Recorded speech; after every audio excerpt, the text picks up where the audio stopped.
Did you know that over 90% of the top-selling video games contain violent content? This is a question we need to ponder on. It's not some dystopian fiction that we're talking about here. Instead, it's the real-world scenario that we all are part of. The omnipresent glow of video screens, no longer confined to the walls of our houses, now pervades every aspect of our lives. They illuminate the faces of children, teenagers, adults, and even the elderly, wherever they may be. The blue light from these screens has become a universal symbol of our times. The influence of this digitalization extends beyond the borders of amusement and entertainment.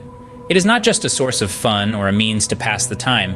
It's more than just a simple way to connect with friends and family.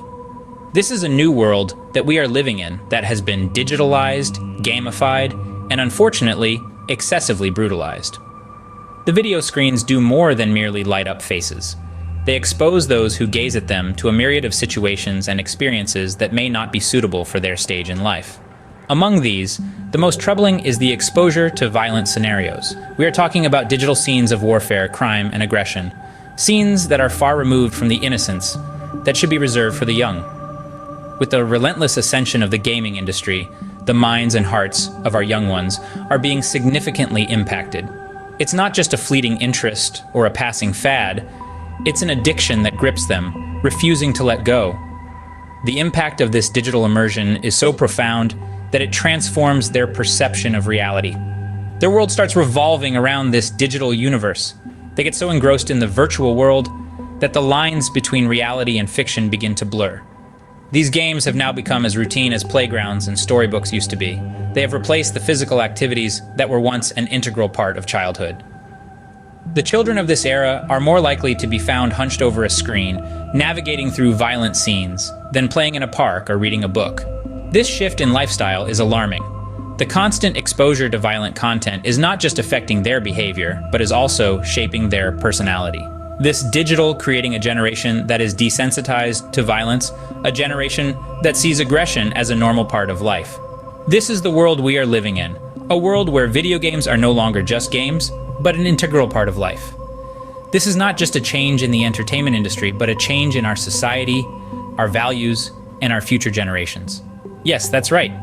We're living in that world, a world where video games, often filled with violence, have become an inescapable part of childhood.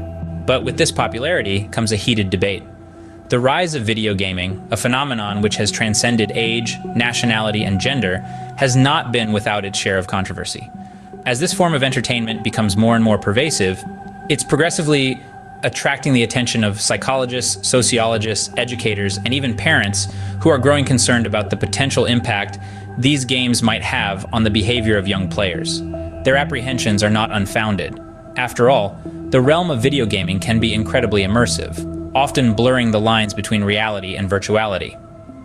A number of individuals, educators, and groups voice grave concerns, suggesting that the violent themes and situations portrayed in these games might be cultivating aggression in impressionable minds.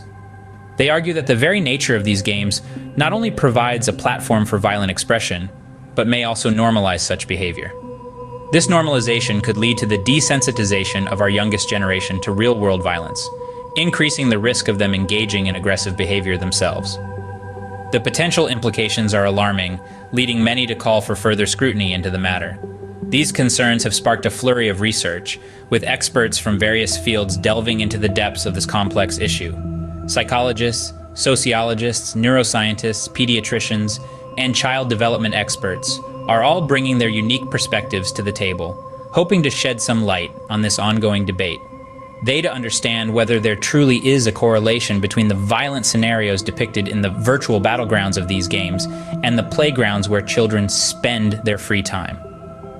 The subject of video games has even found its way into the mainstream media, with news outlets discussing whether these games are to blame for incidents of real-world violence. From blaming video games for school shootings to claiming they desensitize children to violence, the accusations are grave.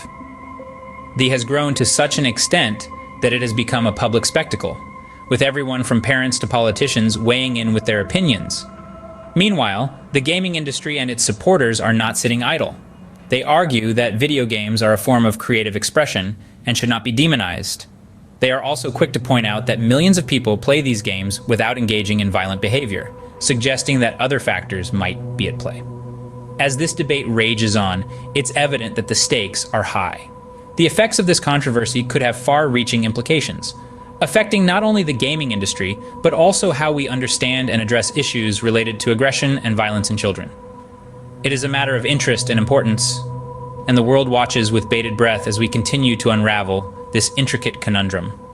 From a broader perspective, it is an issue that calls into question the very nature of entertainment, the impact of technology on society, and how we should navigate these challenges in a rapidly changing world. Indeed, the controversy is far from over. The stakes are high, and the world watches with bated breath as we continue to unravel this intricate conundrum. But do these allegations hold water? Let's delve into the science. The conversation regarding the connection between video games and violent behavior is an intense and gripping debate that echoes in the halls of academia, political arenas, public opinion, and the living rooms of concerned parents. The research examining this potential link is not as black and white as some may think.